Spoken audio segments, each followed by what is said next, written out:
identificables. A uno de ellos le llamamos corriente de polarización del circuito de entrada, y decíamos que era un valor promedio entre las entradas en sí mismas, o sea, uno para la entrada IB menos y la otra para la entrada IB más. Decíamos también que existía una asimetría entre la diferencia de las corrientes de polarización, que llamamos IB más menos IB menos, que sería lo que estamos presentando en este cuadro. Por otro lado, nosotros sabemos que el fabricante expresa el valor de IB y el valor del IOS directamente, en el caso de la polarización, como el valor promedio. ¿Perdón? ¿Sí? Hola. Y en el caso del IOS lo presenta como una diferencia de las corrientes de polarización. Este valor de las corrientes de polarización generalmente es un 25% o menos del valor que presenta para IB más el fabricante. Entonces acá lo voy a agrandar un poquito. Para el caso del 741, en este caso MUA 741, el fabricante Fairchild, lo presenta. Fíjense, la corriente de polarización, 80 nanoamperes, y las corrientes de IOS, 20 nanoamperes. Esta es la diferencia de las corrientes de polarización, y este es el valor promedio de las corrientes de polarización. Entonces lo presenta de esta manera el fabricante en estas condiciones, para los errores de la diferencia de corriente de entrada y las corrientes de polarización. Si yo, por ejemplo, ahora, con estas dos expresiones, que el IB más, que es un dato que presenta el fabricante en la hoja de especificaciones, y la corriente de desvío de entrada, yo puedo presentar las corrientes de polarización en función de los datos que presenta el fabricante, más el IO sobre 2, en el caso de la entrada no inversora, y el IB menos es como el IB menos el I sub IOS sobre 2. Entonces, en la transparencia que sigue, se lo he despejado para que ustedes vean realmente aquí arriba. O sea, partimos de las expresiones que la corriente de polarización es el IB más el IB menos sobre 2, y que el IOS es IB más menos IB menos. Entonces, si yo quiero encontrar el IB menos, parto de esta expresión y voy haciendo todo el proceso hasta llegar que la IB menos es la corriente IB menos el IO sobre 2, que es lo que está presentado acá, IB menos el IO sobre 2. Eso sería agrupando y despejando cada una de las entradas. En este caso, IB menos. En el otro caso, despejo IB menos en la expresión que contiene IB para encontrar IB más. IB más es el valor que da el fabricante más el IOS sobre 2. Quiere decir que en ambos casos, yo puedo presentar esta situación donde el IB más es lo que da el fabricante más el IO sobre 2, y el IB menos como el IB menos el IO sobre 2. Eran las corrientes, si ustedes se acuerdan, lo habíamos representado como dos corrientes que ingresan a un nudo, y el nudo común es el punto de masa. Esto lo habíamos visto anteriormente. Si yo sigo avanzando, vemos, por ejemplo, cómo expresa esto el fabricante a nivel de gráficos. Fíjense las corrientes de offset y las corrientes de polarización en función de la temperatura. Dijimos que tanto el BIOS como el IOS y como las corrientes de polarización eran fuertemente dependientes de la temperatura. Es decir, que a medida que aumenta la temperatura, tanto el IOS como el IOS, ¿sí?, disminuyen con el aumento de temperatura. Entonces eso es a tener en cuenta. ¿Por qué? Porque no es lo mismo la representación para una temperatura ambiente de 40 grados que una representación de menos 20 grados. Entonces, como todo semiconductor, en este caso disminuye la corriente a medida que aumenta la temperatura y aumenta la corriente a medida que disminuye la temperatura. ¿Se entiende esto? ¿Se puede comprender? Y esto está dado para una fuente de alimentación, por ejemplo, de más o menos 15 voltios, y se representa como variable la temperatura ambiente, temperatura al aire libre. Estos datos usted lo tiene en las especificaciones del fabricante. Otro dato que habíamos puesto como errores de corriente continua era el BIOS. El BIOS era el error de tensiones de polarización, y lo representábamos como un error que poniendo la salida a cero, la entrada a cero, aparecía un residuo en la salida. Ese residuo, si yo esto lo configuro como un seguidor de tensión, puedo decir que este error se traslada a la salida. ¿Cómo lo representa el fabricante? Es un error totalmente asimétrico. A ver si lo puedo visualizar acá.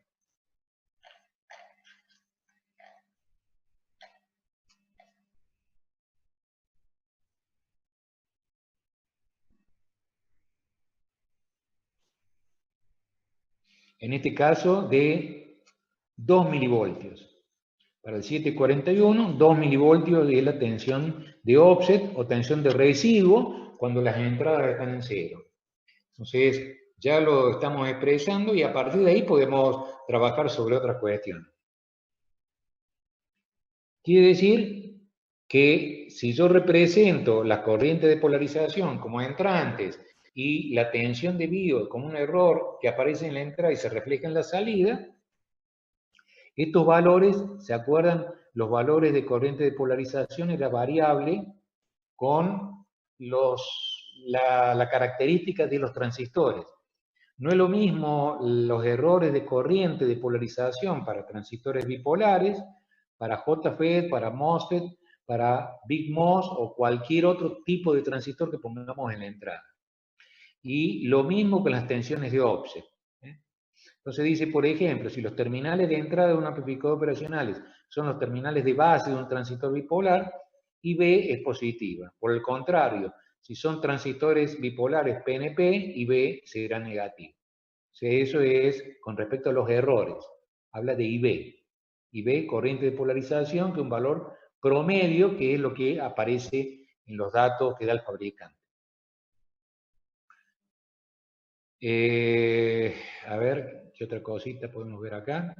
Quiere decir que en un amplificador ya más real, van a aparecer las entradas diferenciales con el error que es un BIOS, en este caso lo llamamos EOS, es la tensión de offset, que está en unos terminales de entrada, la resistencia de entrada, que generalmente la presenta el fabricante como una resistencia de entrada diferencial, y después tenemos los errores de polarización, que eran IB más y el IB menos, y teníamos en sentidos contrarios los BIOS asociadas a la ecuación, que era esto que presentamos acá. O sea, el IB menos era el IB menos el IO sobre 2, y el IB más era IB más el IO sobre 2. Esto lo estamos representando acá. En este caso, que es contrario, estamos con la terminal negativa, que es esta, y en este caso tenemos el IB positivo y el IO sobre 2 positivo. O sea, estos serían los errores de corrientes de polarización, diferencias de corriente de polarización, y acá tenemos el BIOS o el EOS en este caso, que se va a reflejar a la salida. Y por supuesto, la ganancia del amplificador diferencial por la tensión diferencial, la resistencia de salida del amplificador y la salida propiamente dicha. Quiere decir que yo puedo según la configuración que vayamos a plantear, puedo determinar las resistencias de entrada y la resistencia de entrada con realimentación de los Profe, distintos... disculpe. Sí, querido. Hay un compañero que acaba de entrar, dice que no le anda al mic, Federico Elizondo se llama. Elizondo, bueno. Discúlpame un segundo, listo. ¿Quién más? Acá yo tengo 34 personas, no sé si he dejado de nombrar a alguien, a ver. Alguien que no... A ver. Chungara. No te escucho bien. Chungara. Ah, Chungara. Chungara dice. Listo. ¿Alguien Guadalupe, más? profe. Guadalupe, ¿cuánto? Arce. Arce. Listo. Otero Cruz. Otero Cruz. Espérate un cachito. Disculpame un segundito. Otero con Cruz. ¿Quién más? Soria Javier. Soria. Soria Pereira Javier. ¿Quién más? Acá, Mucio. Mucio. Mucio Julio. ¿Quién más? ¿Alguien más? ¿Alguien más? A ver acá, a ver, hay 6 chats más. A ver, sigue alguno. Otero, Soria, Escobar, Dani. Daniel ya me parece Escobar, después Daniel, sí. Juan Cruz y Molin, sí, acá lo tenemos todo. Si alguien falta, después me lo hacen saber, por favor. Entonces acá estamos presentando un amplificador real, con todos los errores incorporados en el circuito de entrada que se van a reflejar en la salida si no los compensamos. Entonces, vamos a ver cómo presenta el fabricante los conceptos de resistencia de entrada y resistencia de salida, o impedancia de entrada, impedancia de salida. Vamos a decir que existen en el circuito de entrada 3 impedancias totalmente diferentes.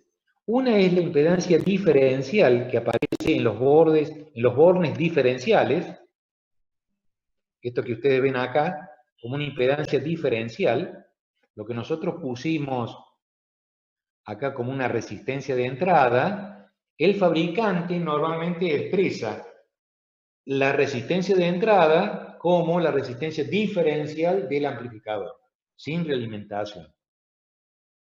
Entonces esta impedancia diferencial es la que aparece entre los bornes de la entrada más y la entrada menos.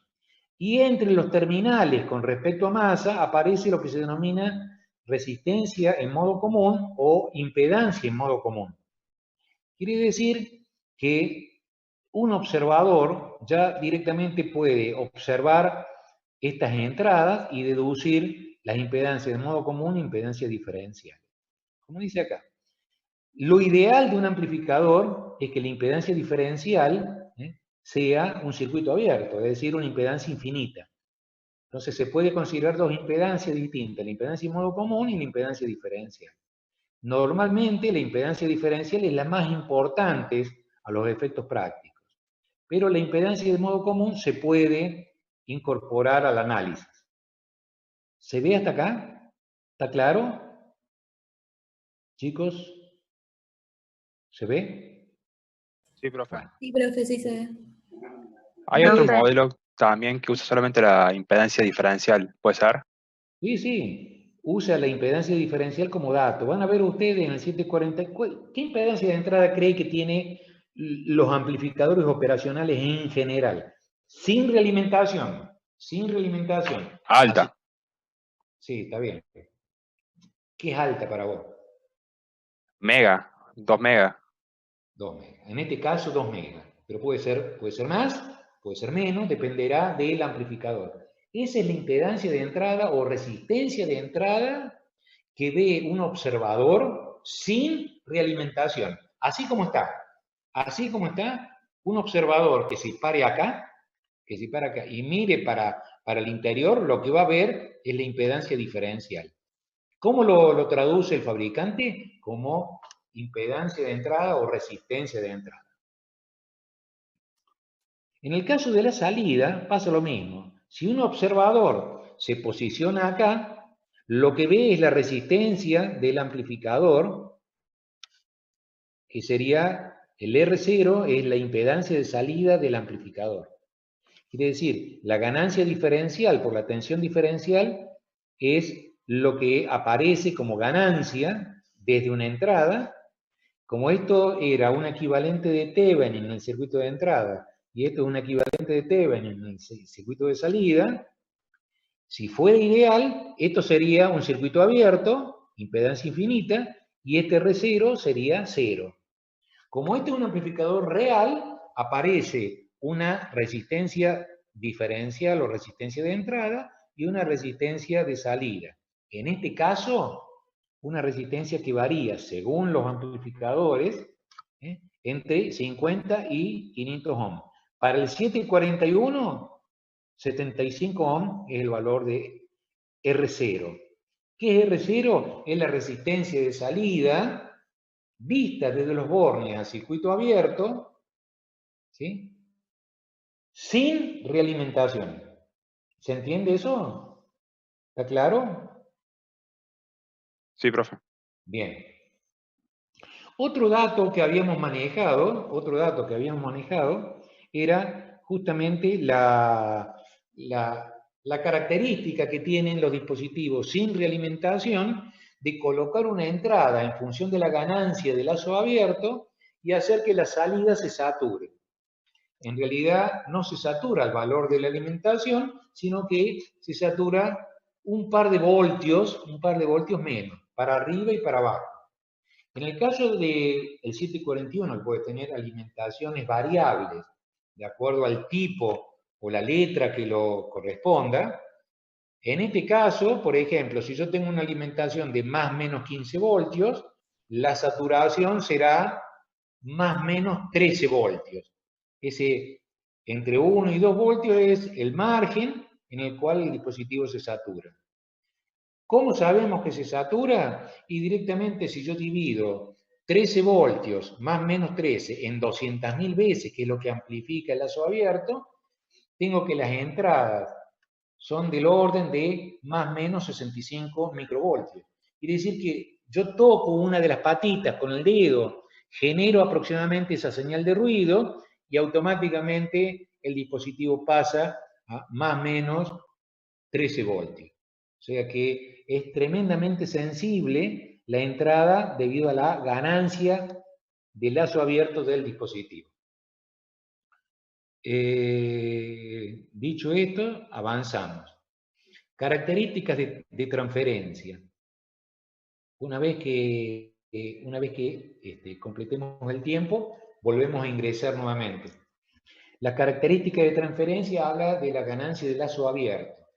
En este caso, la presenta de dos formas. O bien lo presenta en veces, o bien lo presenta en decibeles, o bien lo presenta en voltios por milivoltio. En este caso, lo presenta como 2 por milivoltio, no, 200 voltios por milivoltio. En el caso de esto, sea 200.000 veces. 200.000 veces. O lo expresa esos 200.000 en decibeles, o sea, 20 veces el logaritmo de 200.000, me da 106 decibeles. Entonces, cualquier característica que presente el fabricante lo puede presentar 200 voltios por milivoltio, o sea, lo puedo presentar como 200.000 veces, o lo puede presentar como 106 decibeles, en este caso. ¿Cómo se corresponde todo esto? A ver si lo puedo ver acá. Acá representa la ganancia en función de la alimentación. En nuestro caso, que trabajamos con señales diferenciales, no más de, en el caso, más o menos 13 voltios, póngale en este nivel, Yo los 200.000 lo tengo por acá, en 15 voltios. Más o menos 15, tengo 200.000 de ganancia. Si yo bajo la alimentación, por supuesto baja la ganancia de lazo abierto. Y esto se hace para una salida fija, una carga fija y una temperatura, en este caso, de referencia.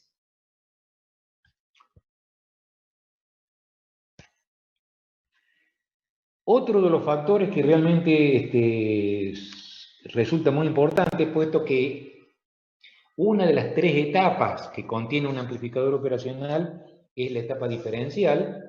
El amplificador operacional debe diferenciar, como su nombre lo indica, todas las señales de modo común que están en la entrada y se reflejan a la salida. Entonces, el rechazo que realiza el amplificador para rechazar justamente las señales indeseadas, para que no aparezcan en la salida o que aparezcan lo más fuertemente atenuada posible, se llama relación de modo común o relación de rechazo de modo común, que se abrevia de esta manera, Common Mode Rejection Ratio.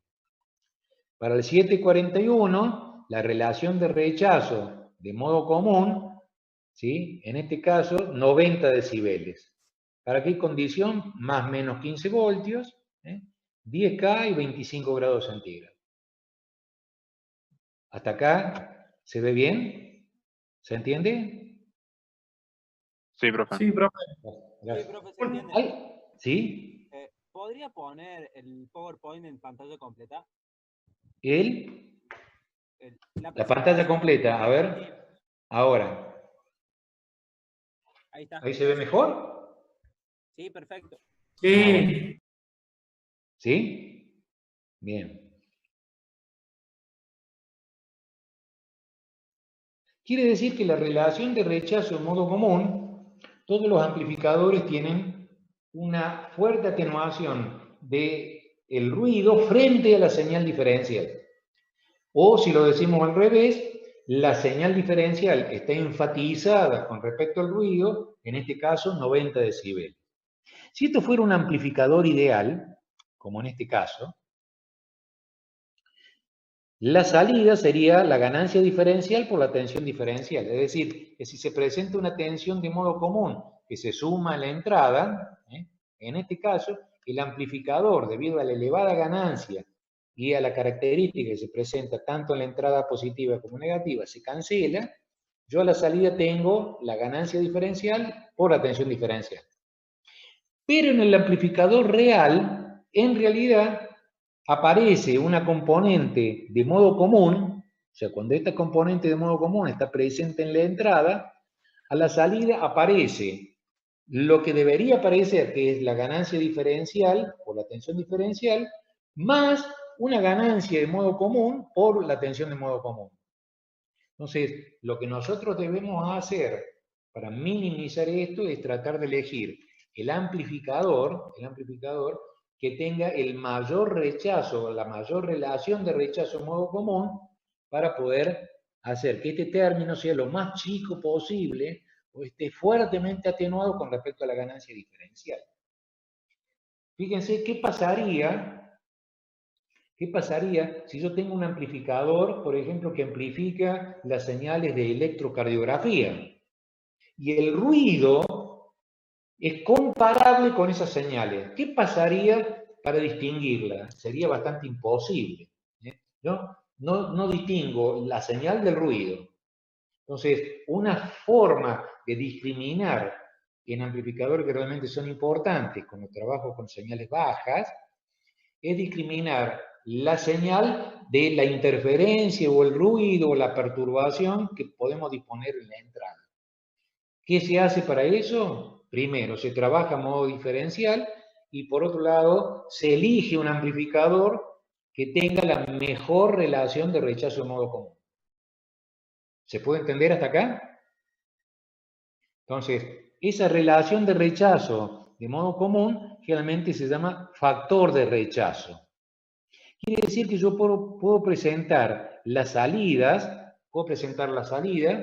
como la ganancia diferencial por la tensión diferencial más la tensión de modo común por la ganancia diferencial sobre el factor de rechazo. El factor de rechazo. ¿Se entiende? Esta es la entrada, esta es la salida y este es el factor de rechazo.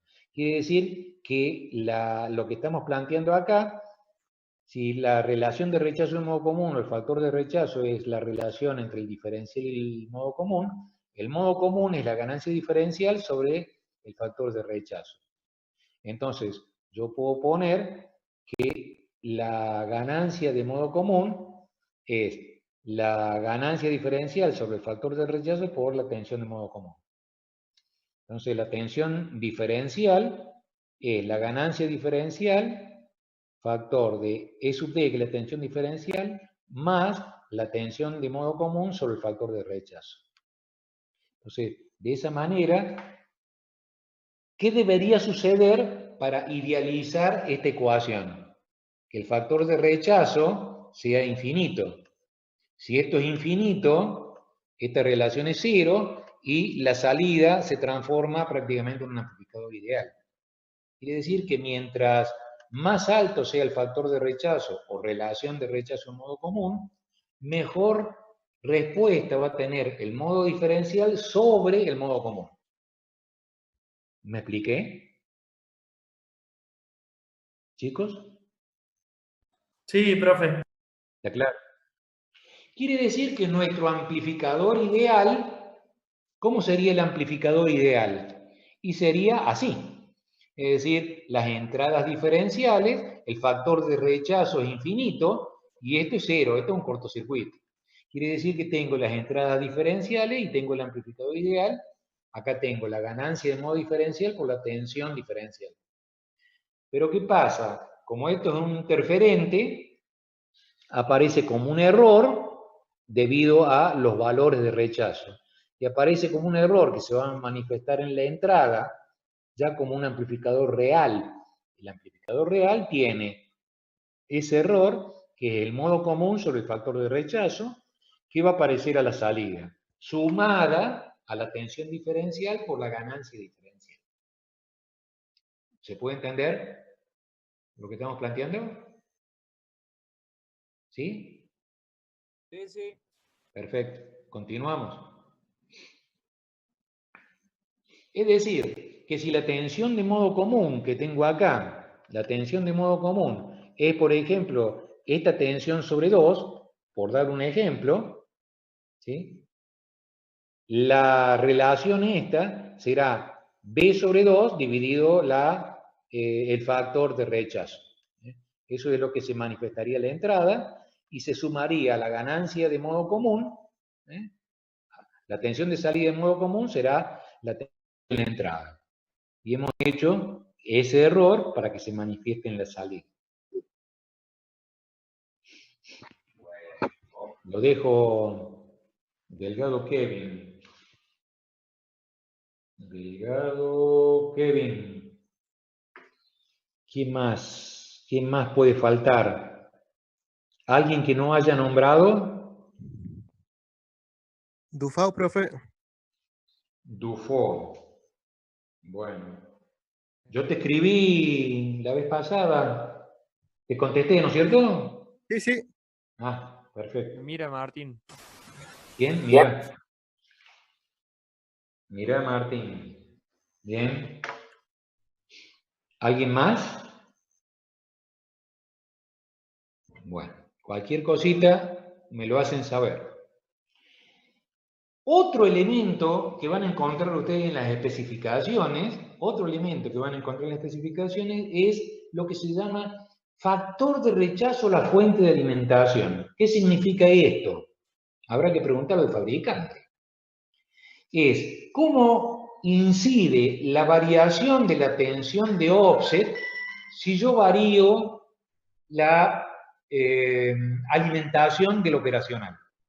Si yo varío la alimentación del operacional, ¿en cuánto se refleja la variación de la tensión de BIOS? En el 741 lo expresan en decibeles. 96, 97 decibeles es aproximadamente el factor de rechazo a la potencia de alimentación. O sea, esto es Power Supply Rejected Ratio. En este caso, 30 microvoltios por voltio. Es decir, que si yo provoco una variación de 3 voltios en la fuente de alimentación, ¿sí?, la variación que se produce en la tensión de offset, cuando yo varío 3 voltios, ¿sí?, es 30 microvoltios por voltio por 3 voltios, o sea, 90 microvoltios. ¿Qué significa todo esto? Que si yo mido, por ejemplo, cuánto es 3 voltios con respecto a 90 microvoltios, 3 voltios con respecto a 90 microvoltios, y lo multiplico, le saco el logaritmo y lo multiplico por 10, me va a dar los 90 y tantos decibeles. A ver si yo lo tuviera 3, a ver si se puede ver. 3 voltios dividido 90 sería por 10, esto es micro, por 10 a la menos 6.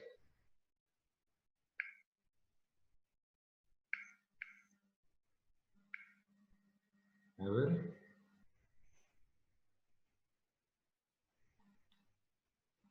A ver si le saco el logaritmo de esto.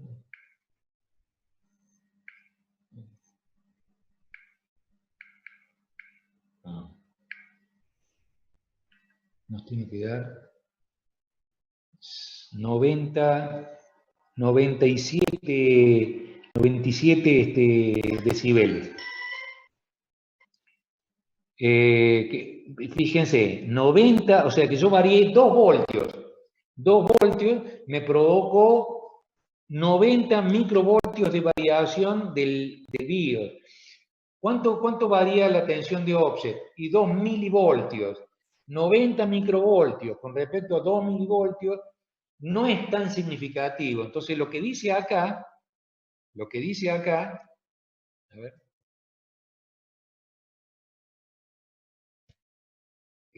porque está la pantalla completa.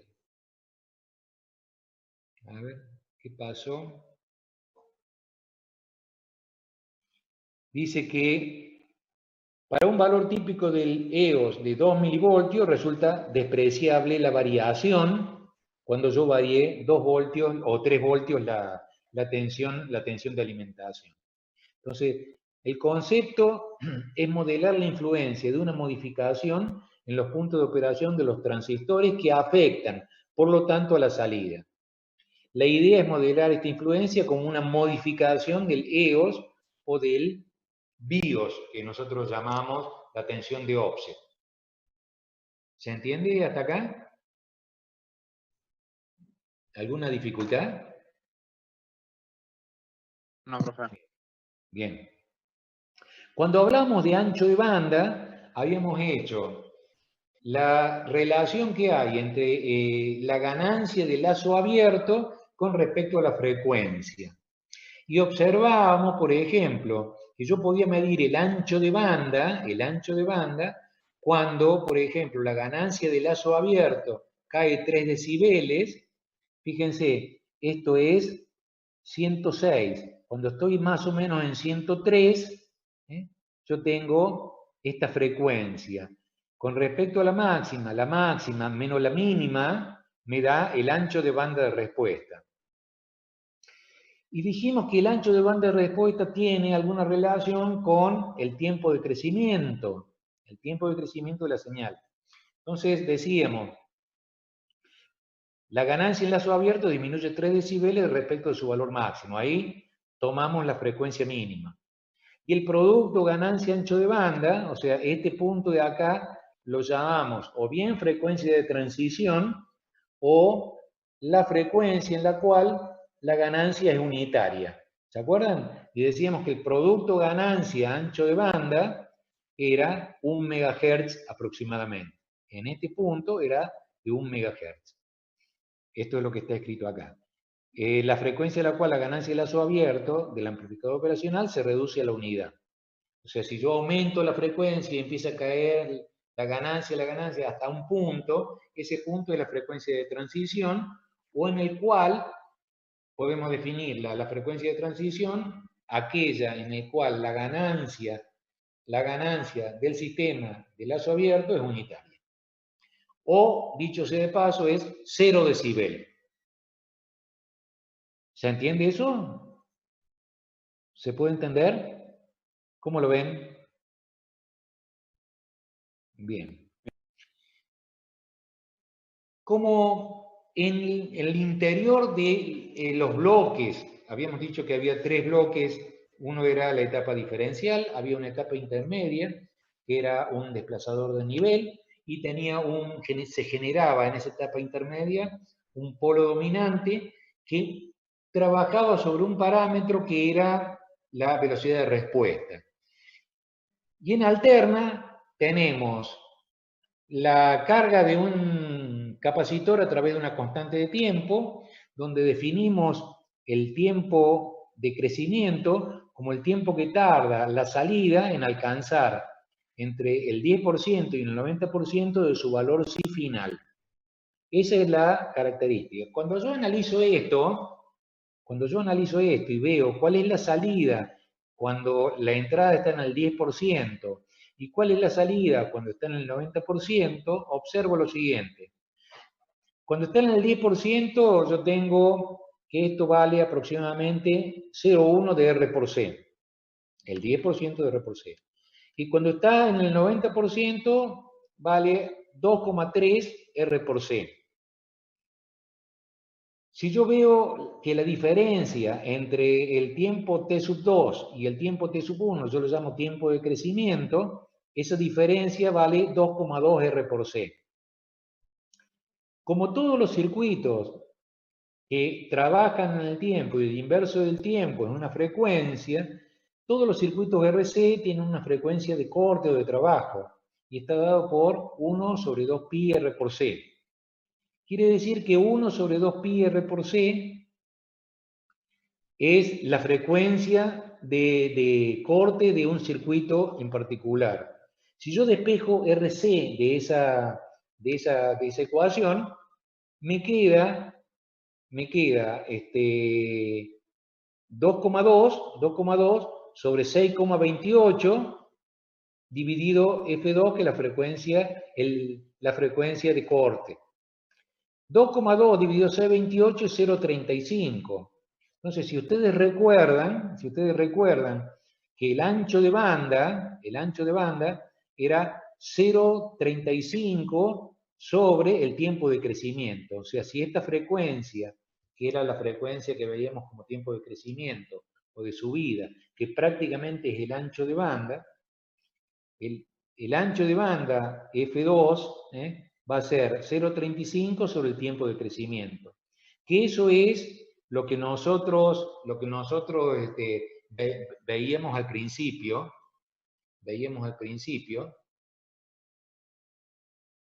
Lo que pasa es que si yo aumento mucho, se me satura enseguida. 0,35 sobre el tiempo de crecimiento. Entonces, el ancho de banda de respuesta, en nuestro caso, en el 741, es de 1 MHz. ¿Cómo salió ese megahertz? Salió de esta expresión.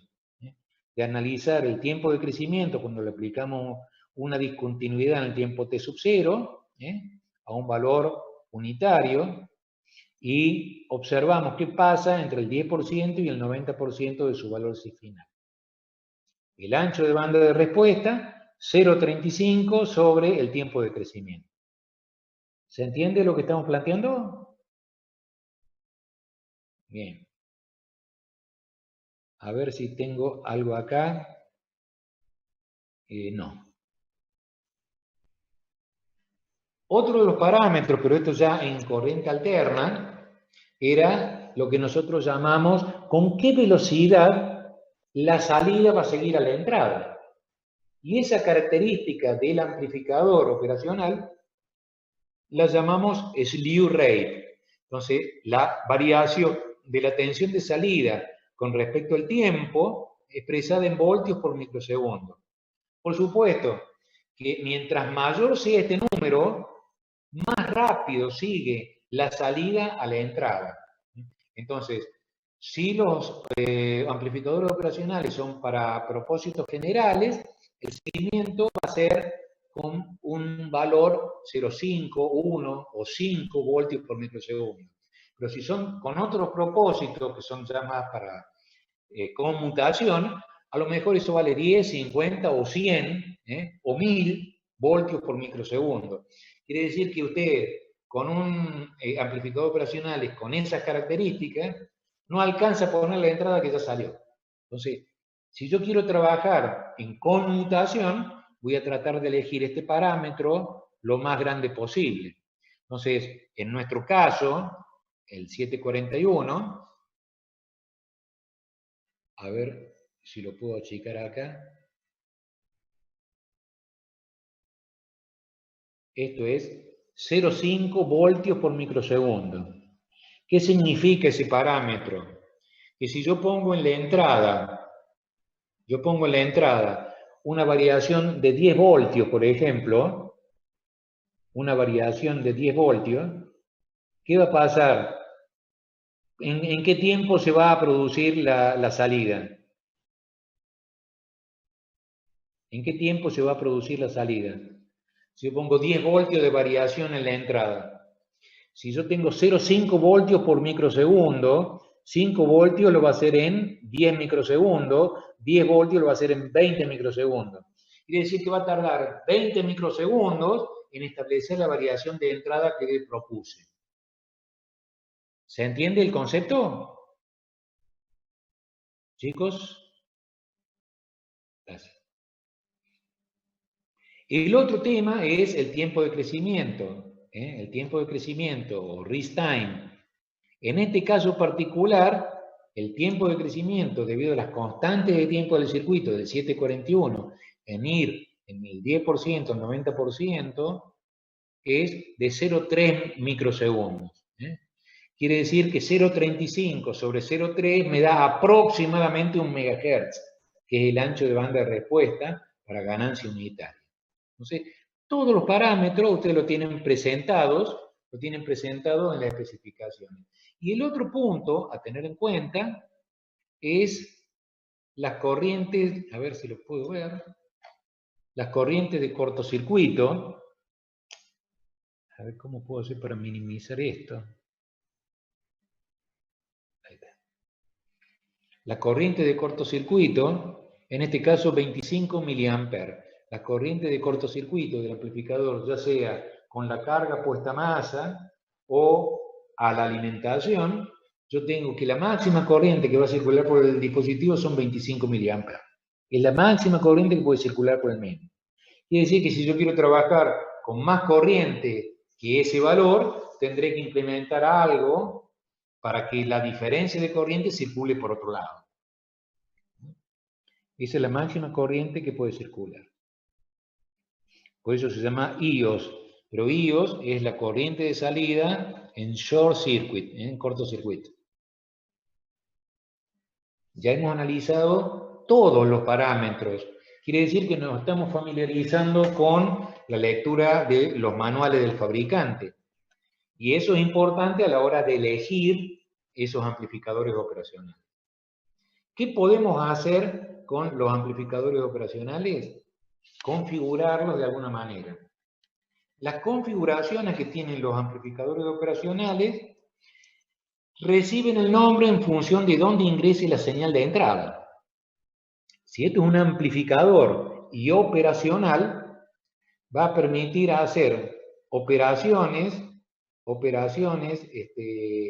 aritméticas, tales como suma, resta, multiplicación, división, integración, diferenciación, logaritmación, exponenciación, radicación, o sea, cualquier operación de orden algebraico o lógica la podemos realizar tranquilamente con los amplificadores operacionales.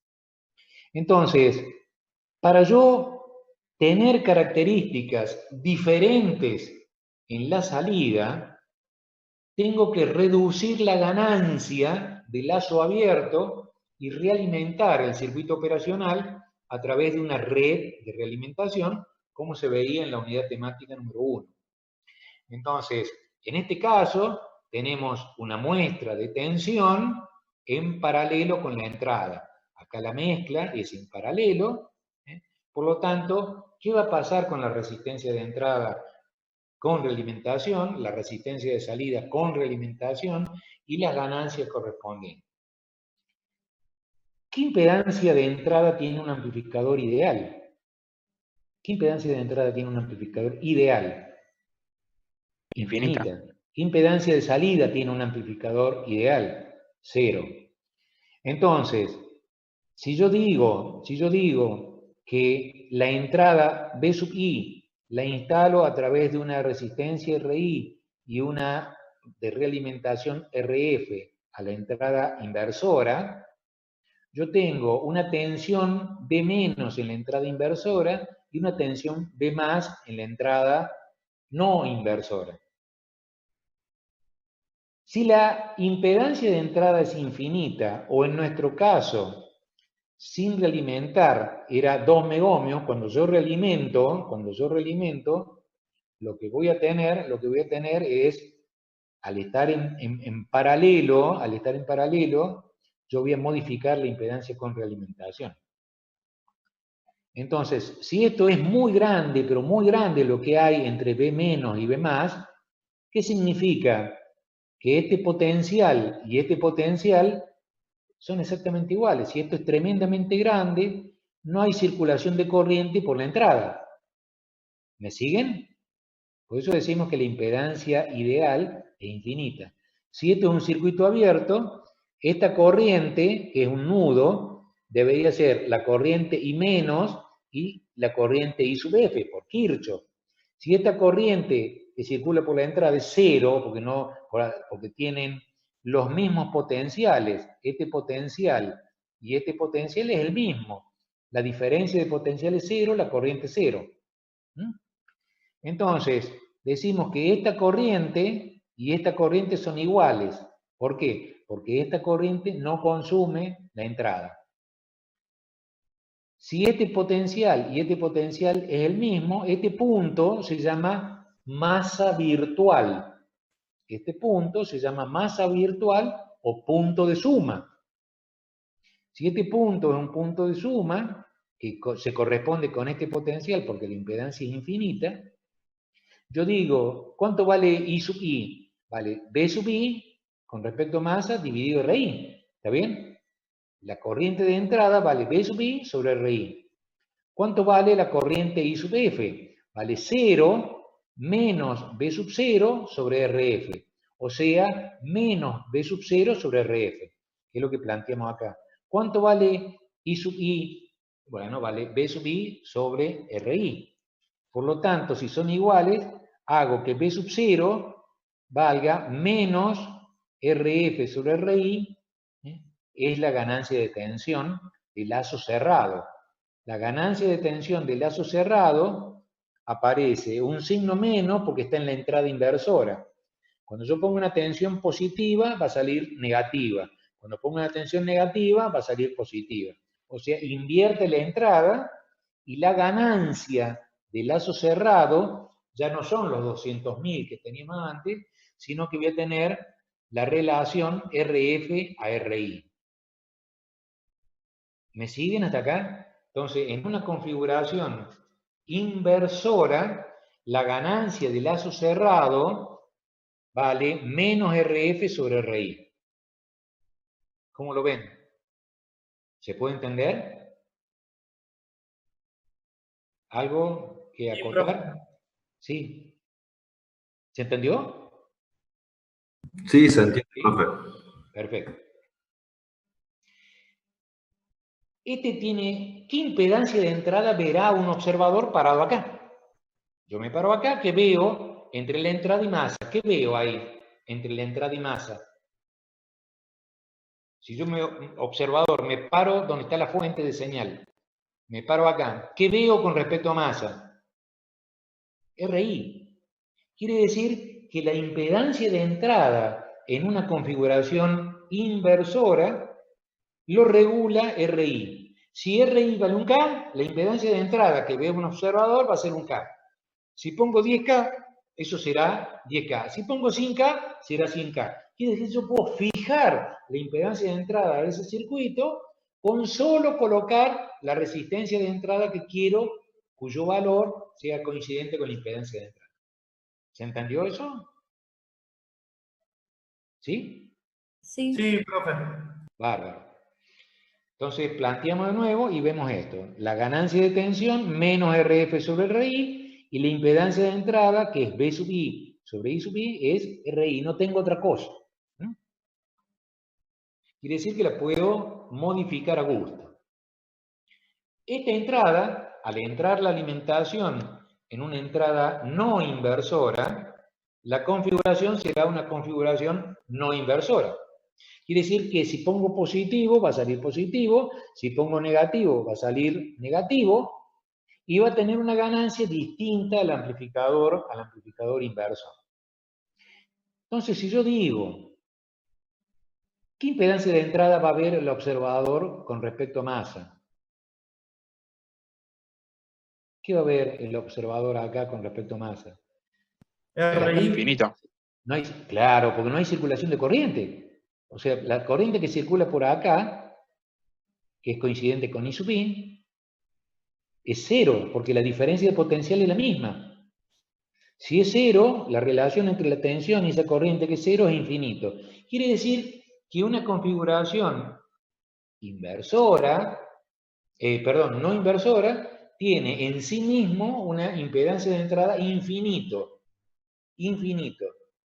Pero si yo la quiero transformar en un valor finito, bastará con colocar entre este punto y masa una resistencia cuyo valor la definamos nosotros. Yo quiero que la impedancia de entrada sea de 2 megohmios y le pondré una resistencia de 2 megohmios a masa, entre este terminal y masa. Para que un observador desde este punto hacia masa vea los 2 megohmios. Si no hay ninguna resistencia, ¿qué es lo que voy a ver? Un vacío, infinito. ¿Sí? Hasta acá. Si decimos que no hay corriente por acá, significa que este potencial y este potencial son exactamente iguales. Diferencia de potencial cero, no hay corriente. Quiere decir que este potencial va a estar a la tensión B sub I. El B menos va a estar a un potencial B sub I. Quiere decir que este punto, que es B sub I, ¿cuánto vale este punto? Vale B sub 0 dividido RI más RF por RI. Y ese punto vale B sub I. O sea que B sub I vale B sub 0 sobre RI más RF por RI. Si yo saco B sub 0 a B sub I, me queda RI más RF sobre RI. O sea, 1 más RF sobre RI. Quiere decir que la ganancia de lazo cerrado en una configuración no inversora, ¿cuánto vale? 1 más RF sobre RI. En una configuración inversora, menos RF sobre RI. La ganancia de lazo cerrado.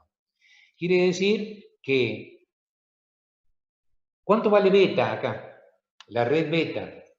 ¿Cuánto vale en resistencias? ¿Qué valores toman desde el punto de vista de la resistencia? El inverso de la ganancia. Quiere decir que esto la red beta valdrá RI sobre RI más RF, el inverso de la ganancia. Quiere decir que si la ganancia es 10, la red beta tendrá que valer 0,1. ¿Está bien? ¿Se entiende lo que digo? ¿Chicos? Bien. Lo que estamos planteando acá, si la corriente de entrada es 0, la impedancia de entrada tiene infinito.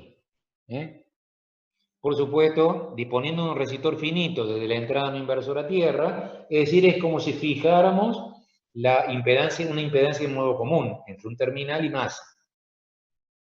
La defino yo, la puedo definir yo. Una particularidad de este amplificador de este amplificador, que es un amplificador no inversor, ¿qué pasaría si RF es un cortocircuito, vale 0 ohmio, y la RI tiende a infinito? Y la RI tiende a infinito. Me va a quedar prácticamente esto, un cortocircuito acá, y voy a entrar, entre la salida y la entrada, una realimentación, y fíjense, una configuración de ese tipo, ¿qué va a pasar? Esa configuración se llama seguidor de tensión, seguidor de emisor, como lo veíamos en los transistores bipolares, o una etapa buffer. Buffer es una etapa de separación o de aislamiento. Es decir, que cuando yo quiero aislar una fuente de señal de una etapa siguiente, coloco un buffer. Es decir, no me va a provocar cargabilidad a la fuente de señal y voy a poder transferir toda la señal a la etapa siguiente. Entonces, ¿qué característica tiene esto? ¿Tiene ganancia de tensión un buffer? No, ¿No tiene ganancia de tensión? ¿Qué ganancia de tensión tiene? 1. 1. Aproximadamente 1. Aproximadamente 1. Quiere decir que la salida sigue la entrada. ¿Y tiene ganancia de corriente? Y sí. Y por supuesto que tiene ganancia de corriente. Porque depende de la relación de la impedancia de entrada con respecto a la impedancia de carga. Y como esto va a ser tremendamente grande cuando yo realimente, ¿cuánto vale beta? Acá. 1. Quiere decir que la impedancia que yo voy a ver en la entrada es los 2 megohmios que tenía a lazo abierto multiplicado por la ganancia de lazo abierto. Quiere decir que un buffer puesto con un 741, ¿qué voy a ver yo como impedancia de entrada realimentada? Los 2 megohmios por 200.000, o sea, voy a ver 400 gigaohmios de impedancia de entrada. Fíjense el hecho de haber hecho la característica y el análisis realimentado. Quiere decir que voy a tener como si fuera prácticamente un circuito abierto, 400 gigaohmios. ¿Y la impedancia de salida cuánto valdrá? 75 ohmios, que es la de lazo abierto, dividido la ganancia de lazo abierto. La ganancia de lazo abierto, 200.000. ¿Cuánto vale? 75 ohmios dividido 200.000. ¿Alguien lo quiere hacer ahí con la calculadora? Si tiene a mano. Le va a dar miliohmios. O sea que el buffer es como si tuviera muy de cerca, pero muy de cerca, un amplificador de tensión casi ideal. Casi ideal. Tengo una impedancia de salida casi 0 y tengo una impedancia de entrada tendiendo a infinito. Y es lo que está planteado acá. Esta tensión B sub I, al ser esto prácticamente el mismo potencial en los terminales, este punto es B sub I. Y ese punto B sub I aparece a la salida B sub 0. O sea que B sub 0, un valor sobre B sub I, el mismo valor, la relación de ganancia es 1. ¿Se entiende? ¿Cuánto vale beta? 1. Porque 1 sobre la ganancia 1 vale 1. ¿Se entendió? ¿Chicos? Sí, sí, se entiende. Perfecto. Perfecto. Avísenme porque se está por cortar, así después entramos de nuevo, chicos. Amplificador diferencia o amplificador de diferencias. El amplificador de diferencia significa que utiliza las dos entradas para entrar en modo diferencial. Tengo en la entrada inversora, a través de una red de realimentación, y el otro no tengo absolutamente nada. O sea que lo que va a hacer este amplificador es hacer la diferencia de las entradas B2 en la pata más, menos B1 en la pata 1, multiplicado por la ganancia que tiene esa configuración diferencial, y vamos a ver de qué se trata. Como yo tengo dos entradas, lo que voy a hacer primero es trabajar con el teorema correspondiente a las superposiciones. Es decir, voy a pasivar la fuente de entrada B sub 2 y voy a ver la salida debido a B sub 1. Y después voy a pasivar la fuente B sub 1 y voy a ver la salida debido a B sub 2. Y después voy a hacer la superposición de efectos y voy a ver qué salida resultante tengo, que va a ser el efecto de la suma de las dos salidas. Entonces vamos con la primera. Si yo hago esto a masa, esto lo pongo a masa, la entrada es un inversor. Por lo tanto, la salida va a ser menos B sub 1 por R2 sobre R1. ¿Me siguieron?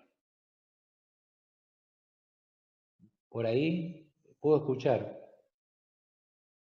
¿Sí? Sí, profe. Bien. O sea que B0 debido a la entrada B sub 1 es menos B sub 1 por R2 sobre R1. Y la salida B sub 2, cuando yo pasive esto, acá que voy a tener B sub 0 dividido R1 más R2 por R1. Y B sub 2 es el mismo punto. O sea que la tensión de salida va a ser B sub 2 por 1 más R2 sobre R1. Entonces, yo voy a tener las dos salidas correspondientes, la resultante, a ver dónde la tengo. Esto no la veo. Acá, a ver, ¿por qué esto no lo puedo? A ver si lo puedo reducir de acá. ¿Cómo puedo hacer para reducir esto? A ver.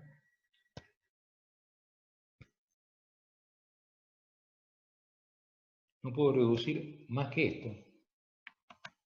La entrada y la tolerancia de la resistencia hacen que la salida diferencia tenga, valga la redundancia, algunas diferencias. Entonces, para mejorar esta configuración del amplificador de diferencias, aparece colocando una red de este tipo en la entrada B+. Lo mismo que tenemos acá, nada más que esta con respecto a masa. Entonces, cuando hacemos esto, si yo digo que B sub 2 es 0, la salida debido a B sub 1 es B sub 1 por R2 sobre R1 cambiado de signo. Cuando esto lo ponemos a masa, B sub 1 lo ponemos a masa, entro acá y tengo una tensión B+. ¿Cuánto vale B+? B2 dividido R1 más R2 por R2. Y esa tensión B+ aparece acá. Entonces, le voy a sumar 1 más, voy a multiplicarlo por R2, 1 más R2 sobre R1, y voy a tener que la suma de los efectos es menos R2 sobre R1, si fueran todas las resistencias iguales, lo que yo tengo acá es la diferencia B2 menos B1, y no tengo otra cosa. Y si no fueran iguales, tendría un factor de escala, R2 sobre R1, positivo, todo positivo. Quiere decir que si yo fijo 10 veces que la relación de amplificación sea 10 veces, yo voy a tener 10 veces la diferencia de las tensiones de entrada. Si la diferencia de las tensiones de entrada es 1 milivoltio, a la salida tengo 10 milivoltios. ¿Cómo lo ven como restador a esto? ¿Se entiende? ¿Se entendió? ¿Sí? Bien. Esto es cómo trabajan las entradas en función de la señal de modo común.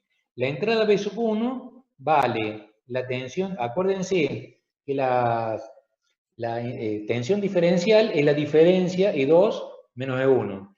Y la tensión de modo común es E2 más E1 sobre 2.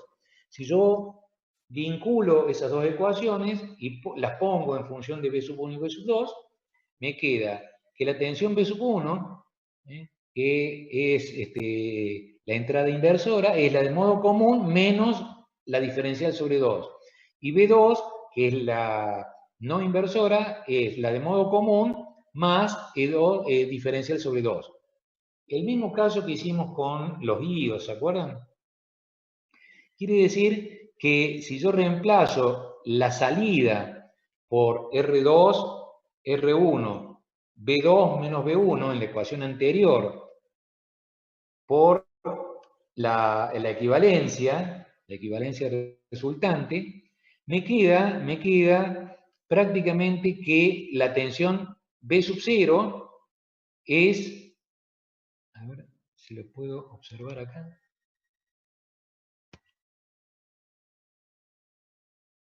prácticamente coincide con la de modo diferencial, o sea, R2 sobre R1, B2 menos B1, porque los niveles de modo común están tanto en el terminal positivo como negativo y se cancelan. Por lo tanto, la tensión de salida coincide con la tensión diferencial y por la ganancia diferencial. Entonces, el hecho de ponerlo en función del modo común, el amplificador diferencia que hemos aplicado recién, tiene muy buena respuesta al modo común. Este amplificador trabaja como un restador que puede tener ganancia o no de acuerdo a la relación de resistencia. ¿Se entendió, chicos?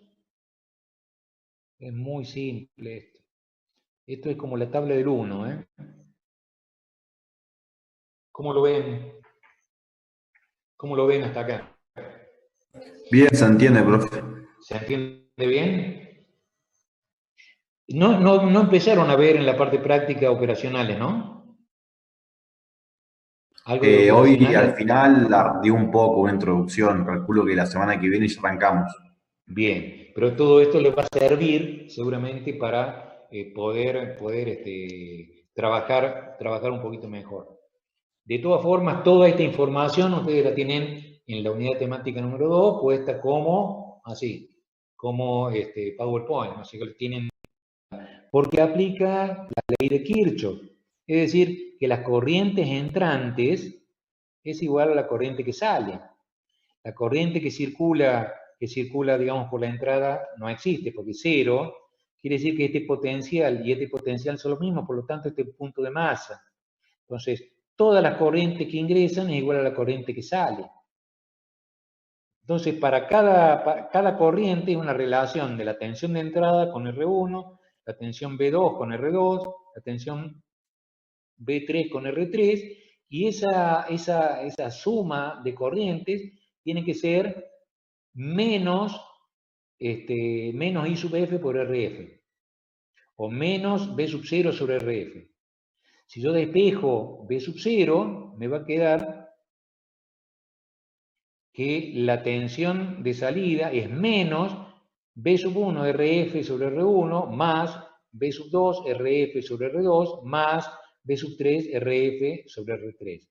El signo negativo indica que ese sumador que estoy aplicando en la entrada inversora se está replicando a la salida sumando todas las entradas. Entonces, es muy simple de ver, es como si analizáramos un inversor y utilizamos el punto de suma para sumar entradas. O sea, si yo quisiera visualizar, supónganse, sobre un osciloscopio 8 entradas, tendría que colocarle acá a cada una de estas entradas un desplazador para que no estén todas juntas.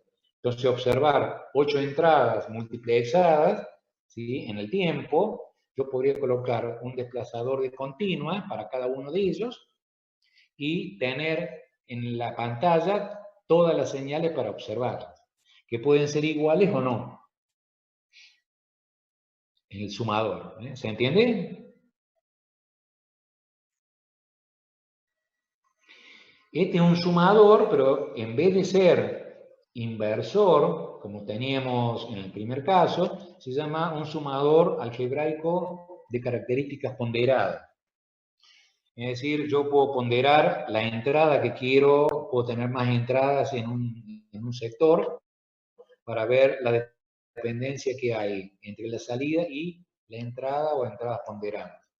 Entonces, si yo hago estas dos, las pongo a masa, cuando entro con B sub 1 voy a tener a la salida menos B sub 1 por RF sobre R1. Cuando una de estas la pongo a masa, voy a tener esta entrada por 1 más, y voy a tener una serie de cosas, lo vemos acá. A ver, si estas dos la ponemos a masa, ¿qué vamos a tener como B0, B01, debido a esta entrada? Menos RF sobre R1 por B1, un inversor. Si B2 yo lo pongo a masa, o B3, vamos a empezar por acá, B3 lo pongo a masa, el potencial B más que voy a tener acá va a ser B2 dividido R2 más R3 por R3, y esto va a estar multiplicado por 1 más RF sobre R1. Eso es la B0, B2. Esto que estamos diciendo acá. Y si yo pongo B3 a masa, o sea, si B3 va a masa, voy a tener B2 dividido R2 más R3 por R3, factor de 1 más RF sobre R1. Si yo sumo los tres efectos, voy a tener esta expresión. 1 más RF sobre R1, factor de todo este conjunto, menos el de la entrada inversora. O sea, por esta suma, contribuye a la etapa ponderada, menos el de la etapa inversora. Entonces voy a tener una función de transferencia que es algebraica. Y es decir, yo puedo tener algo que desee en función de esa situación. Yo puedo trabajar en forma analógica con amplificadores lineales. Sumador, algebraico, ponderado.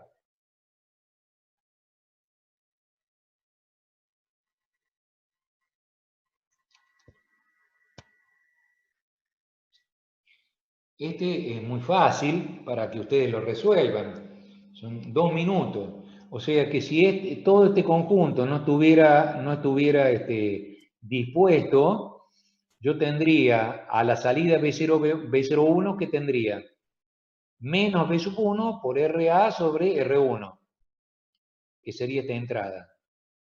Esta entrada se va a sumar, esto es una entrada negativa, que va a aparecer a la salida multiplicada por RB sobre R3. Y le voy a sumar negativamente también B2 por RB sobre R2. Eso es todo lo que yo voy a tener a la salida. Es esto, B0 es menos B2, RB sobre R2 más B1, factor de RB, R1, RA, R1. RB, R3, RA, R1. ¿Se entiende cómo estamos trabajando con las operaciones? ¿Se puede ver? Chicos, escucho algún comentario, si les parece explicar algo nuevamente, alguna duda. ¿Qué les parece? ¿Ya entienden? ¿Lo tomamos como un colectivo? ¿Así? ¿O Sí, profe, se entendió. ¿Se entiende? Otra de las aplicaciones que tienen los operacionales es la de integrar una señal que podrá ser continua o podrá ser alterna. Entonces, lo que va a salir en la salida del integrador será la integral de la tensión de entrada en el tiempo. Si yo integro un nivel de continua, ¿sí?, será una rampa creciente indefinidamente. Si esto está acotado, tendrá una caída en un punto determinado. Será un diente de cierre. Quiere decir que el circuito integrador lo que tiene es, en lugar de la realimentación entre la salida y la entrada como resistencia, ahora voy a tener una reactancia capacitiva y una resistencia en el circuito de entrada. Entonces, como este amplificador prácticamente no consume corriente, la corriente de entrada es igual a la corriente que circula por el capacitor. Quiere decir que la corriente que circula por el capacitor, por la reactancia capacitiva, ¿sí?, cambiada de signo, es lo que va a aparecer a la salida. Es decir, la corriente de entrada, ¿cuánto va a valer? B sub I dividido R. La tensión sobre el capacitor, ¿cuánto vale? Menos B sub C, que va a aparecer a la salida.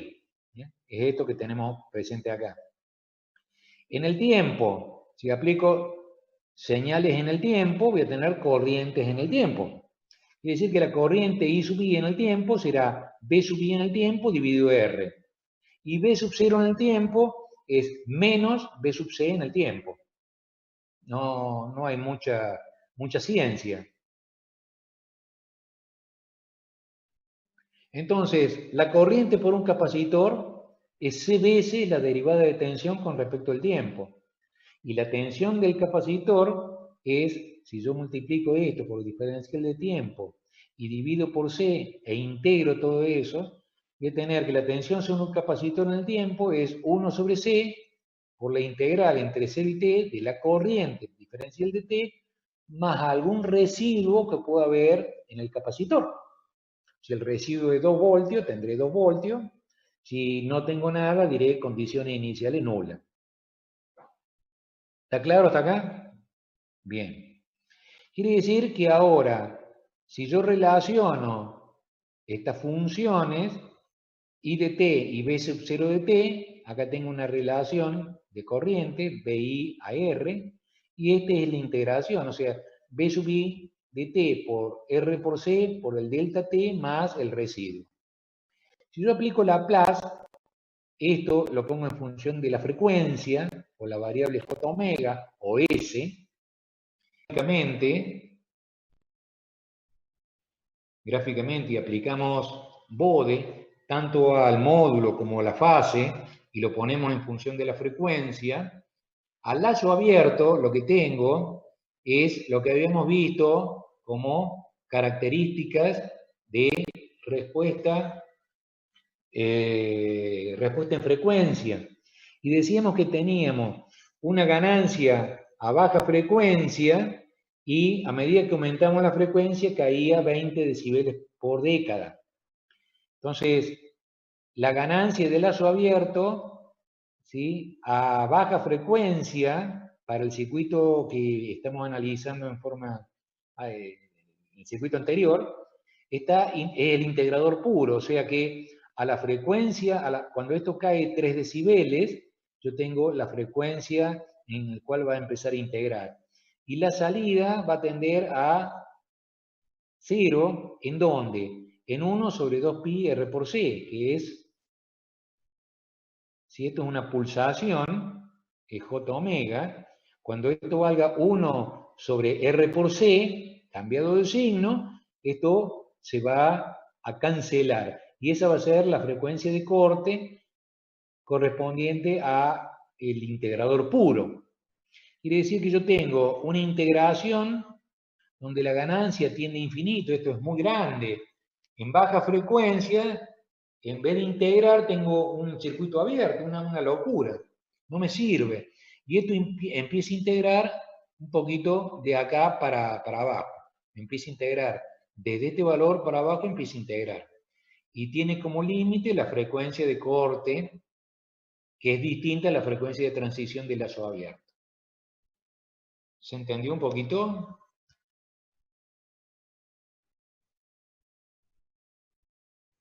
A ver ahí. Bueno. Si en lugar de colocar el capacitor, colocamos una resistencia, en vez de tener una reactancia pura, voy a tener una impedancia compleja. Entonces, ¿qué hace la impedancia compleja? La ganancia que voy a tener en la salida va a ser la entrada, cambiada de signo, por una relación entre la impedancia compleja de un circuito RC y R. ¿Cuánto vale esta impedancia compleja si yo la desarrollo? En un RC paralelo vale R sobre RCS más 1. Tan simple como eso. Aparece una constante de tiempo en el denominador. O sea, aparece menos RF sobre R, factor de 1 más SCRF. Esa es la función de transferencia. ¿Qué significa? Que para baja frecuencia ahora, si esto está en 0, en un nivel de continua, por ejemplo, ¿Cuánto vale la ganancia? Ya no es infinita, menos RF sobre R.